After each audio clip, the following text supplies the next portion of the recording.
Hello there guys, what is going on? Daniel Childs back here again for another video. We're on location again. It's kind of like the only time I have today to make a Chelsea related video because it's semi-final day here in Sydney. England versus Australia tonight. I've actually just been with some England fans speaking to them ahead of tonight's game. But of course, Chelsea just they don't stop, do they? There's no time to kind of like breathe, and you think it's Romeo Lavia, then Moises Caicedo is signed, and all of that stuff. And then late last night, getting close to bed, winding down, I see the news from David Ornstein, another Ornstein dagger, that Chelsea expect to sign Michael Olise from Crystal Palace. The release clause is believed to be around 35 million. This mythical, or at least not mythical now, release clause that has been spoken about for, God, it feels like quite a bit of time now, doesn't it? And now it seems like Chelsea have pounced, and the deal is set to go through. I'm tempering my expectations because the last time I really liked a player that Chelsea signed was Romelu Lukaku, and I mean, yeah, that was what happened after that. But I really like Michael Olise. I think he's a really good player. I think he's a dynamic winger. I think that as a player he will bring something to Chelsea that we don't already have. I did express my concerns about, say, Noni Madueke, and what is the sort of development plan for him as a young player. But I mean, at the same time, I constantly feel that Chelsea, with transfers, we should be expanding our options. Like a good transfer should expand your options on the pitch rather than limit them. And I think that Michael Olise expands our options. I think Romeo Lavia expands Chelsea's options. I think Moises Caicedo obviously expands Chelsea's options. Enzo Fernandez, and I think as much as we can all go, oh, it's crazy, because I've got to admit, right, I'm more positive about this current ownership, and I think I've been more fair to them, but it does kind of feel quite funny every single day seeing Chelsea sign yet another player, and then kind of like trying to discover who they are, specifically the unknown players, the young ones, and what their future is going to be. But I think that Olise is a really talented player. I think as a winger, he is so intense. I think he's so direct. He just goes at his fullback. I know it isn't the greatest opponent, but I remember watching Michael Olise in one game where I think he may have even come off the bench for Crystal Palace against Millwall. I think they may have been like 1-0 down in the FA Cup, and he just completely changed the game. Onto his left foot, cutting in, out wide, really impressive. So I think as a talent, and I think a lot of people agree with this, for that price tag, Chelsea could have got a bit of a steal and signed someone that is going to make a real bit of difference to our squad in the long term. I think that's at least the aim, that's the hope, right?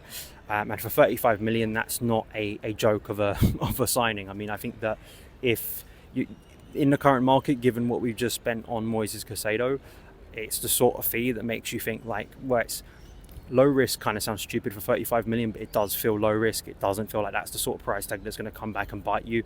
It feels like the sort of price tag that, if he lives up to expectation, you sort of turn around and go, yeah, that was a good piece of business for Chelsea to do this summer. And sure, Noni Madueke is someone that we invested in, but you look at the squad, if we're just going on this season, we know Christopher Nkunku is not going to be back till January, or January time, so he's missing basically half a season, which is dreadful, but that's the situation. Raheem Sterling's getting older. Will he be here next year? Those are questions that I think are very relevant. The future of Conor Gallagher, even if I want him to stay, I think is a very relevant one, because it's kind of, again, hard to know with all these players coming in how that's going to impact Conor. And still reports from Nazar Kinsella that, along with Trevor Chalobah, Chelsea are looking to shift Conor Gallagher before the end of this transfer window, so he could make way. And if you're playing a 4-2-3-1, I don't think, I've heard people say Olise is a 10, and I can understand that logic, but I personally think he is much better as a wide player. He coming in, cutting onto that left foot. He's just a bigger threat. He just makes I think a ton of difference when you have him on that side. So I think he'll be competing for that role. But there's no way to say he can't play there, and there isn't versatility and flexibility to be able to play players in different roles and see how he operates. But I think it's more likely what he's been doing.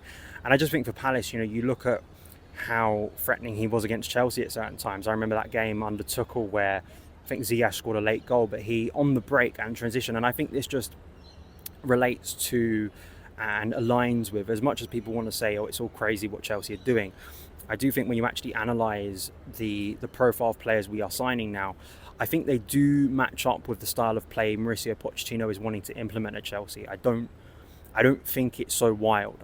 You can see the logic behind what Olise as just a transitional player, along with Mykhailo Mudryk, as I've already mentioned, Oni Madueke, Nicholas Jackson, and hopefully in time Christopher Nkunku. And when you've got Enzo Fernandez and Moises Caicedo behind those players in central midfield, it makes a ton of sense, right? You've got Reece James, you've got Ben Chilwell. It is a mouth-watering prospect. I know, football isn't about theory. I think we'd all like to think that you just get a load of talented players and you're going to play dream football. Unfortunately, Chelsea have found out that if you don't have coherent squad building, if the profiles don't match up, if you don't have a coherent plan behind the scenes, those things don't always come to fruition. But I do think with Mauricio Pochettino, it's another young player that has bags of talent. I think has already shown his ability to change games. It's just about modelling that. I think the one concern and the one red flag I would have about this transfer, and it's been something that Chelsea have maybe fallen foul of before, is injury record. I mean, he's currently injured himself, so he ain't going to come straight into the first team and make a difference. And, that in itself is a concern. And given the injury track records of Christian Pulisic, Hakim Ziyech, in recent years, Callum Hudson-Odoi, players who have consistently got injury problems, along with the injury problems we've already had as a club in every single area, especially last season, that in itself is a concern. I think the other thing I did want to bring up with Madueke and just signing young players is when you have a younger profile player, 18 to 24 kind of, and you need them. These are players that want to play minutes, kind of need minutes to develop, and the theory and kind of the fear actually that they might stall, and what is the progression for those individual players. Now I think as fans won't really care that much if Chelsea are winning and Chelsea are successful on the pitch, right? I don't think the collateral damage will really matter at the end of the day, but I do think it matters to those players, right? And I think it is a concern that people have, is that you're requiring all these young players on really long contracts, and how does that work when their value increases? When you have to renegotiate those contracts. I mean, all these players, if they get really, really good, are they going to be happy sitting on the same wages in 2 to 3 years' time? I mean, I just don't see, there isn't much evidence in the current game that that's what happens. The evidence tends to make you believe that a Michael Olise already has moved up quite rapidly in his career from Reading to Crystal Palace and now to Chelsea. And if he keeps playing well, if he keeps on his rise in terms of development, he'll want to be paid like all the other top attackers, not only in the Premier League, but of course in Europe. And that in itself is, I think, going to be a curious sort of development in how Chelsea's plan of signing these young players on long contracts works out, because the reality is, you want to keep these players, you want to maintain them in your top team. The likelihood is their agents themselves will be speaking to other players and they'll want to increase their contracts.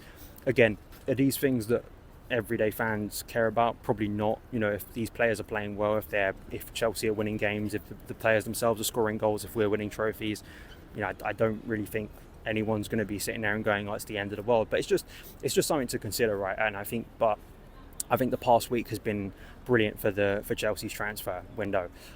I still thought before this that the transfer window had been a success because of all the players we shipped out and are still shipping out now.